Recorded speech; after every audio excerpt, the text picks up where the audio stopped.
So let's start with where Nelson starts, where the problem for the all-American normal, when he says all-American, kind of the normal American family, right? Now, he's got this person at 29 years old making $28,500 a year.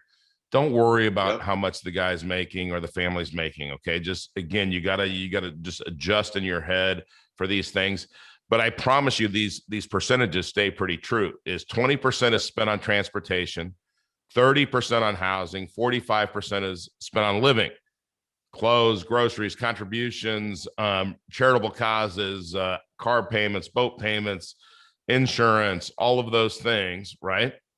Yep. And some of those things are charged on credit cards, or they're financed with banknotes, or they're financed by paying cash for them, that, like you just said, giving up interest that could have been earned otherwise. And then we're told to save, right? 5% of our disposable income, but really it's supposed to be 10.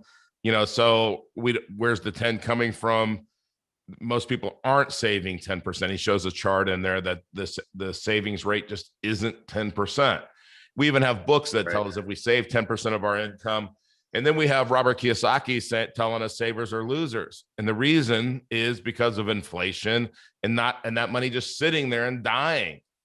And so let's just kind of look at, again, what's happening, because this young guy is paying interest, right? Yeah. And the problem really is that these things are financed by other banking organizations. Right.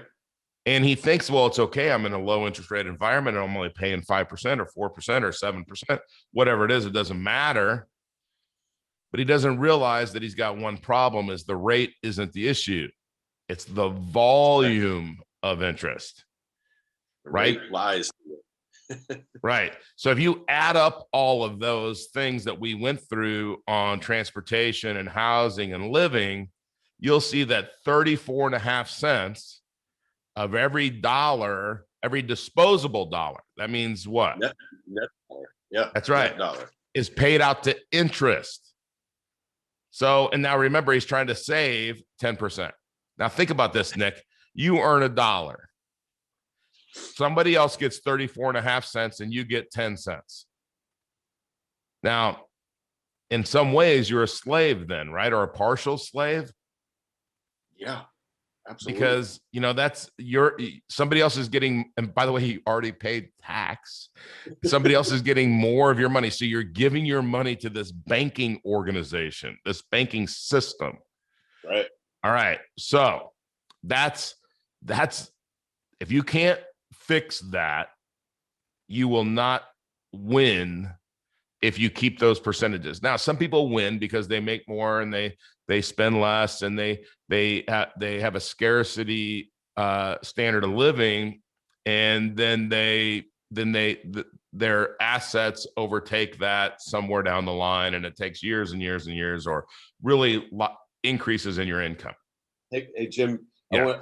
I want to clarify something you just said, because I don't want the audience to lose this, because this is really important. We got 34.5 cents of every net dollar going to someone else. That's flowing away from you. Okay. Yep. Then we're supposed to save 10%. Okay. That's a net between that delta between those two is 24.5 cents. For a lot of people, we're only saving 5%. So it'd be 29.5 cents. And with Nelson, if you read his book, Nelson used to fly airplanes. So he would use some aviation analogies in there, but you have a financial headwind happening in your life right there. And it is it's almost impossible to overcome if you don't solve that issue. What's a bigger issue? Is it you're not saving enough, or is it that you have all this money flowing away from you? Well, the reality of it is it's that you have all that money flowing away from you. And that's something that you can control a lot simpler.